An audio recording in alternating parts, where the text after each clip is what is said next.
মুরগানকে পানির ট্যাঙ্কের উপর দাঁড়িয়ে থাকতে দেখে মুরলি 5 কেজি ওজনের একটা পৈরান ওর দিকে ছুড়ে মারে, যার ফলে মুরগানের হাতে থাকা হার্ড ডিস্কটি একটা বাসের ভিতর গিয়ে পড়ে। আর সেই হার্ড ডিস্কটি একটা ছোট মেয়ে কুড়িয়ে নেয়। তখন ঝুলতে ঝুলতে মুরগান আবারও সেই বাসে এসে পড়ে এবং মেয়েটির কাছ থেকে সেই ডিভিডিটি নিয়ে নেয়। কিন্তু ঠিক তখনই পিছন থেকে মুরলি এসে তাকে একটি লাথি মারে। ফলে মুরগান বাস ড্রাইভারের সাথে ধাক্কা খায় এবং সেই ধাক্কার কারণে ড্রাইভারের মৃত্যু হয় আর বাসটি নিয়ন্ত্রণ হারিয়ে ফেলে। কিন্তু মুরগান কোনো মতে বেঁচে যায়। তবুও মুরলি তাকে পেটানোর কোনো সুযোগই ছাড়ে না। মুরগানকে মারধর করার পর সে ওই মেয়েটির কাছ থেকে হার্ড ডিস্কটি নিয়ে সেটা ভেঙে ওখান থেকে চলে যেতে নেয়। কিন্তু ঠিক তখনই মুরগান তার শার্ট ধরে ফেলে, যার ফলে শার্টের একটা টুকরো সেখানে ছিঁড়ে পড়ে যায়। কিন্তু মুরলি ততক্ষণে সেখান থেকে চলে যায়। এদিকে বাস ড্রাইভারের মৃত্যুর পর বাসটি চলতে চলতে একটা খাদের কিনারে গিয়ে আটকে যায়। এতে একটি মেয়ে তার মায়ের কাছ থেকে বিচ্ছিন্ন হয়ে বাসের বাইরে গিয়ে ঝুলে পড়ে।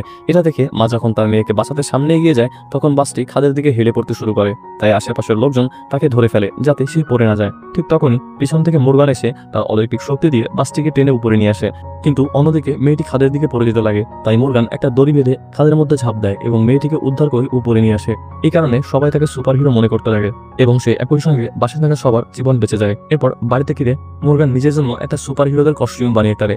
অন্যদিকে মুরলি তার কাছের বাড়িতে কিছু জিনিসপত্র দিতে যায়। তখন ওর প্রেমিকার এক আত্মীয় এসে মুরলিকে বকাচকা করে সেখান থেকে পাঠিয়ে দেয়। আর পরক্ষণেই দেখা যায় সেই লোকটির গাড়িটিকে একটা বিলের মধ্য থেকে উঠানো হচ্ছে, যার মানে হচ্ছে তাকে হত্যা করা হয়েছে। আর পাশে বসে মুরলি মনে আনন্দে বিড়ি টানছে। পরবর্তী পার্ট দেখতে ভিডিওটিতে একটি লাইক দিয়ে চ্যানেলটি সাবস্ক্রাইব করে আমাদের সাথেই থাকুন।